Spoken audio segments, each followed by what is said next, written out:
Welcome to Esoteric Thoughts. Today we have Professor Schwartz joining us.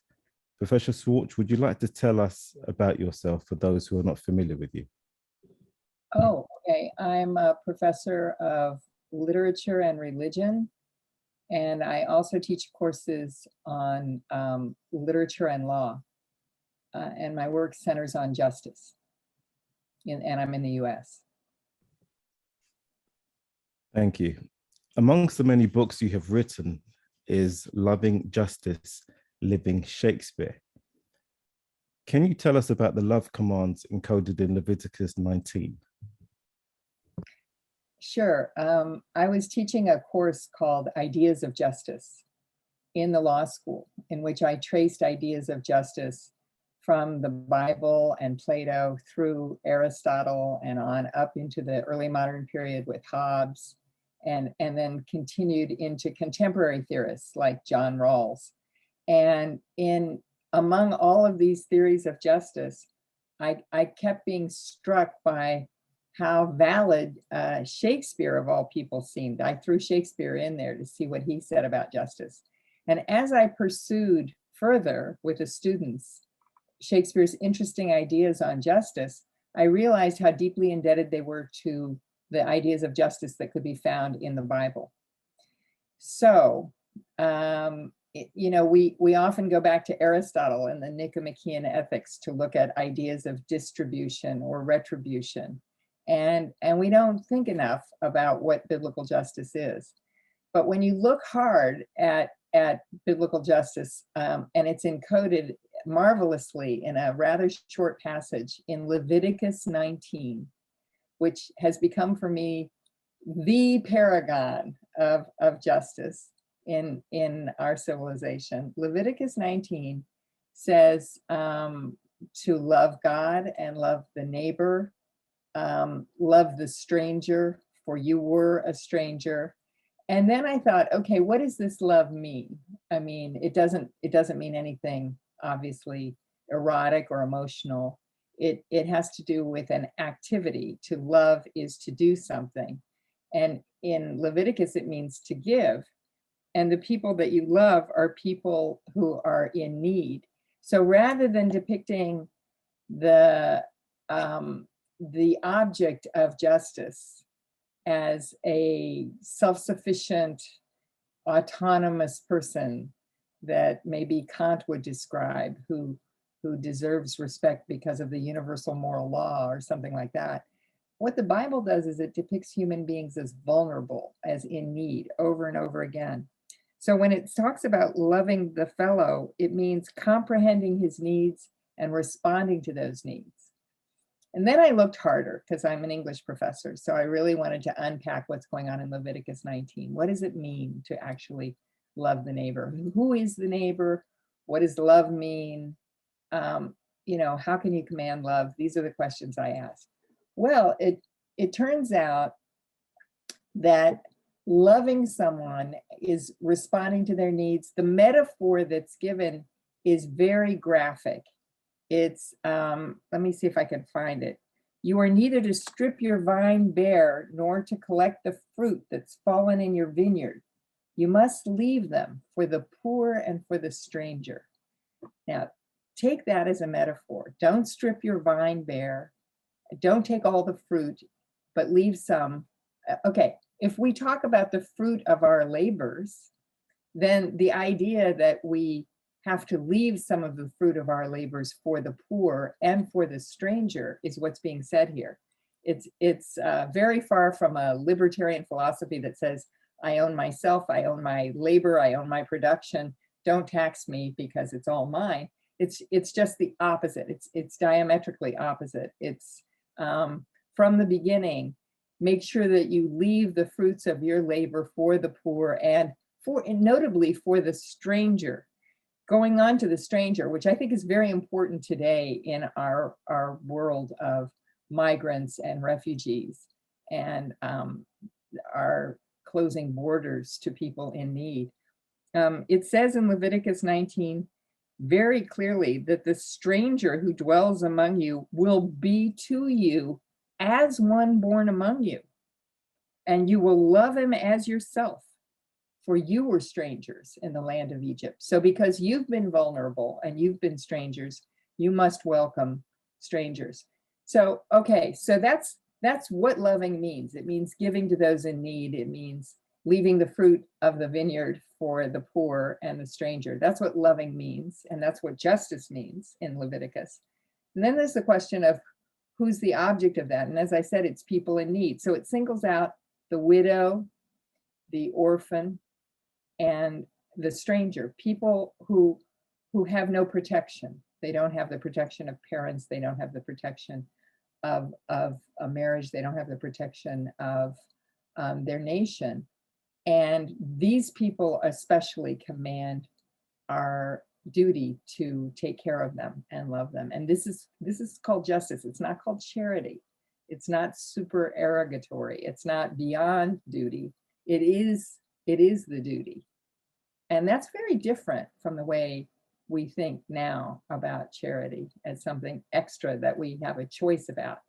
In Leviticus 19, it's the very definition of justice. And I find it quite radical. And people took it very seriously. They read the Bible, they read that. The Book of Common Prayer in England is full of allusions to loving the neighbor. It's cited by Jesus, who says, love the Lord your God with all your heart and all your soul and your mind. This is the first and greatest, and the second is like it. Love your neighbor as yourself. All the law and the prophets hang on these two commandments. That's in Matthew. And then Paul chimes in, the one who loves another has fulfilled the law. Love does no wrong to a neighbor. Therefore, love is the fulfilling of the law. What is the law about? How is it fulfilled? By doing no wrong to the neighbor, or by loving the neighbor, by taking care of the neighbor. I mean, if we had a world in which people took this seriously, it would really affect policies.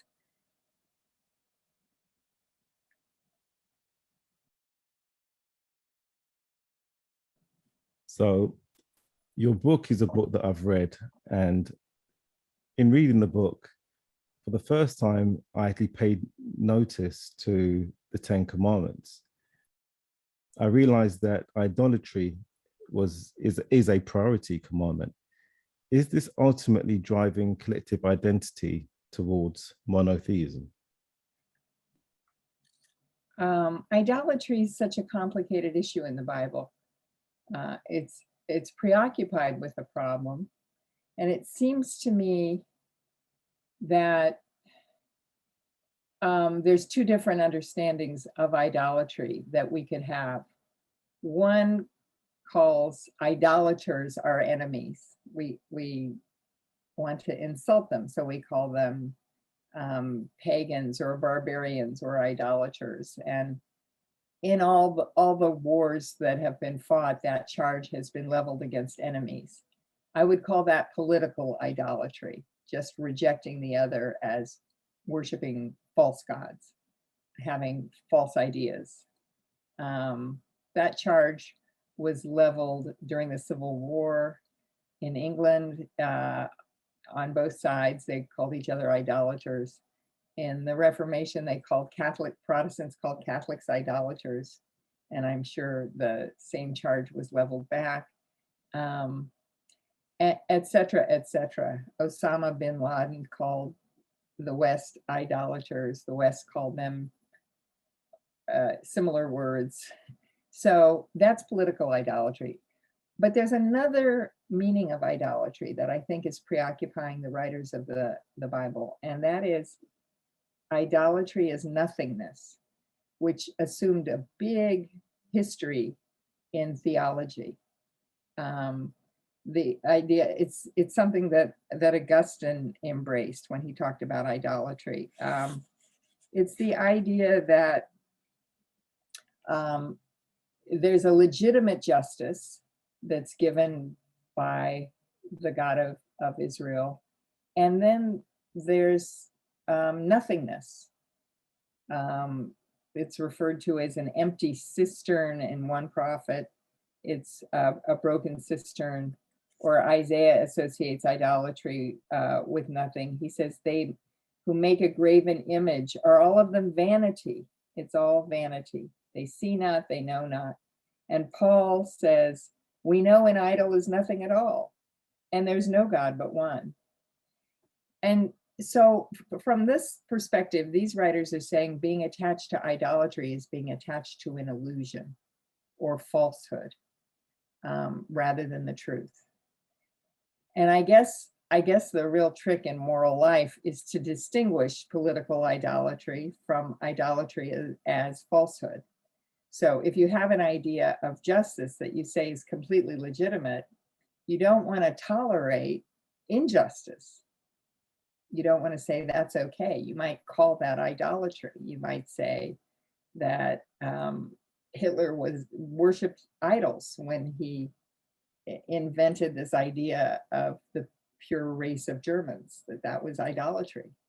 But that wouldn't be seeing him as a political enemy as much as someone who was lost in a falsehood, in an illusion. Does that make sense? Yes, that makes sense. That does make sense. In reading your book, another point that I noticed is that the laws were given in a story setting rather than as a legal document. Can you please expand on that? In a story setting, right. Yeah, well, this is where it's fun to read the Bible as an English professor, because it's remarkable writing, and the law is given in the context of the story of the Israelites escaping from bondage, escaping from slavery in Egypt, and stopping at Sinai, and God coming out and having this terrific sound and light show with thunder and lightning, and saying, okay, only Moses can come up the mountain and I'll give him the law. And then he goes up, and when he's up there, the people below lose heart, and they assemble their gold jewelry and melt it down and make an idol. And the first command of the laws is against idolatry. Believe that the justice I'm giving you is the real deal, and don't worship something false. And it seems to me that since they made a golden calf, it sounds like it's an idol that could be bribed. We're worshiping gold here. It has that aura about it of manipulating the divine, manipulating with bribery. Anyway, they do exactly the wrong thing, and they defy the first commandment, even as it's being given to Moses. And so you get the idea that it's hard. It's a hard law to obey. You also get the idea, because Moses throws down the law and it breaks to pieces, that they've broken the law even as it's given, and that there needs to be repercussions. And there are people who die. 3,000 die that day. Moses says, "Who's for me?" and collects those who are ready to take on this law of justice. And the narrative tells us a lot about the demands of this justice, by including this display of force. The world is changed forever with the entry of justice in the story. And the people who hear the law are changed forever. There's a philosopher I admire, Emmanuel Levinas, who wrote about the scene and said, it's like God tipped the mountain as if it were a basin over the Israelites and said, okay, you can have my law, or I can drop the mountain on you. It's wonderful. When this law of justice comes into the world, its impact is supposed to be forever changing. And you're forever accountable to it after that. So, given the setting in which the laws were given, do you think it's a coincidence that the very act that they were performing is the very first commandment of which they were breaking? No coincidence, no. They've written it so that the point is, you are breaking the most fundamental law here, and you need to learn. I mean, the law is given in the atmosphere of how difficult it is to obey. You need to learn to obey this difficult law. Idolatry will tempt you over and over again. It's interesting, one of the things I'm doing this week is teaching John Milton's Paradise Lost, and there's Satan is like an idolater, you know, and he's hugely tempting to mankind. But what does he offer? He offers nothing. I mean, God, my students find Satan attractive because he's so full of energy and heroism. But in the long run, he just wants to destroy everything. It's nothingness. And he's reduced to a hiss, which is being reduced to nothingness also. And Milton's in this tradition that values the law of God as the law of justice.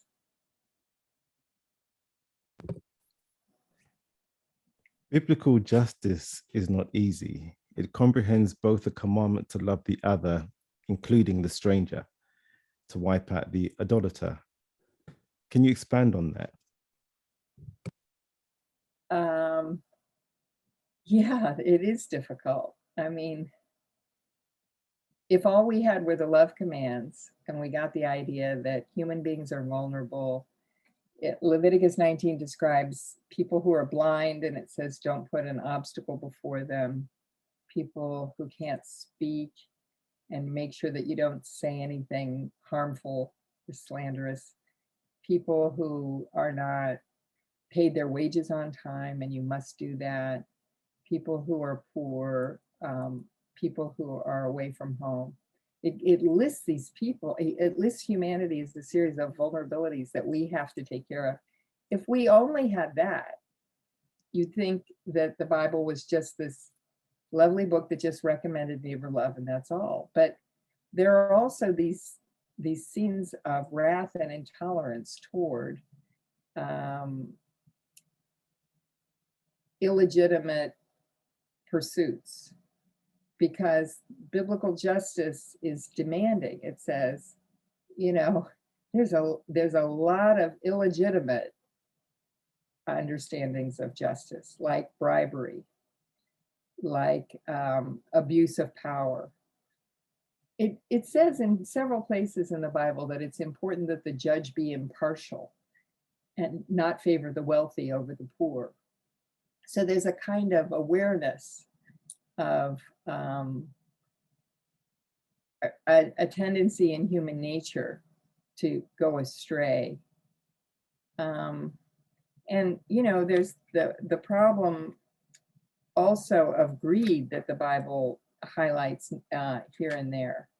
It refers in the prophets to the cows of Bashan who lay on their divans and eat their grapes while the others are poor. It's very, very important. Social justice is central to the biblical vision, and it won't brook the kind of greed that doesn't heed the importance of social justice. Now, mind you, that leaves us with the hard work of distinguishing between, you know, what's wrong and what's right, what's just a political enemy and what's an enemy to justice. It's really hard to, and it's, in some ways, that's what the moral life is about. Because if we're going to have a multicultural world with different understandings of the good in it and multiple understandings of the good in it, then those other understandings of the good can't be called wrong or idolatrous if they're simply other understandings. So, but we have to figure out when they're really unjust. Toleration can't brook everything. And the Bible's quite clear about that. There are things that it won't tolerate. And once again, in reading the book, something that stood out to me was the contradiction of love versus thou shalt not kill. When Moses received the Ten Commandments, you have him immediately effectively killing 3,000 people. On the other hand, you have this concept of love thy neighbor. Can you expand on that? Yeah, I mean, you have to, in the biblical worldview, you have to accept the justice of loving your neighbor. And those who don't accept the justice of loving their neighbor are then eliminated. It sounds like a contradiction, but it's actually deeply consistent. We won't tolerate injustice. So the people that Moses is killing are the people who are rejecting the law of God. And the narrative is telling you that the law of God equals justice. This is interesting too, because so often we distinguish justice from the law.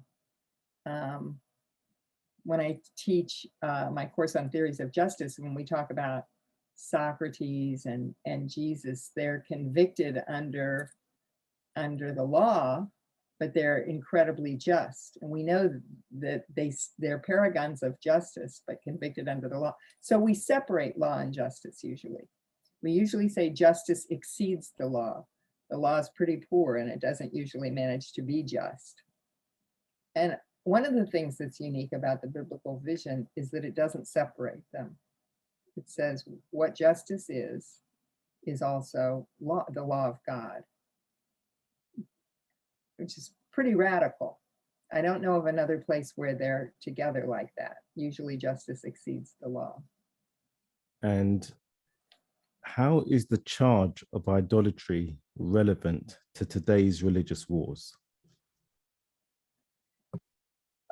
Well, people they fling around the term all the time in today's religious wars, and accuse each other and use that as an excuse to destroy each other. But the question is whether they're using idolatry to mean nothingness or falsehood, or using it to mean you're my political enemy and I'm going to obliterate you as my political enemy. 9 times out of 10, it's misused. In America's Civil War, Abraham Lincoln said, both sides read the same Bible, both sides pray to the same God, and each invokes his aid against the other. And that's an example of people using the Bible and using the rhetoric of idolatry as a weapon against each other. And that's certainly been done a long time.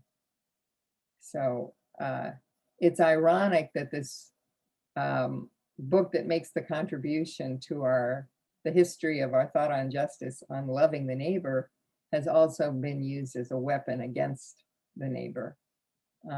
But you can use anything for anything, right? If you're determined. The Bible's pretty variegated. What the rabbi said about it is turn it, for all things are in it. But I'm really struck, I think, for the contemporary scene with migrants and with, the crisis that we're dealing with of people escaping countries that have suffered from climate disasters and political disasters, and our lack of hospitality to these people is so shocking when you read a document this old that says you must treat the stranger as one born among you. Very specifically says that. And Shakespeare picked this up. There's a play called Sir Thomas More, and he was one of several writers who worked on this play. And it addresses More as sheriff of London, meeting a violent mob that were hostile to foreigners. And he gives this speech that's incredible. We have this speech in Shakespeare's hand. It's in the British Library. It's the only thing, I think that's very moving. It's the only thing we have in his hand. And the speech goes like this, if I may. Grant them removed, that is the foreigners, and grant that this your noise hath chid down all the majesty of England.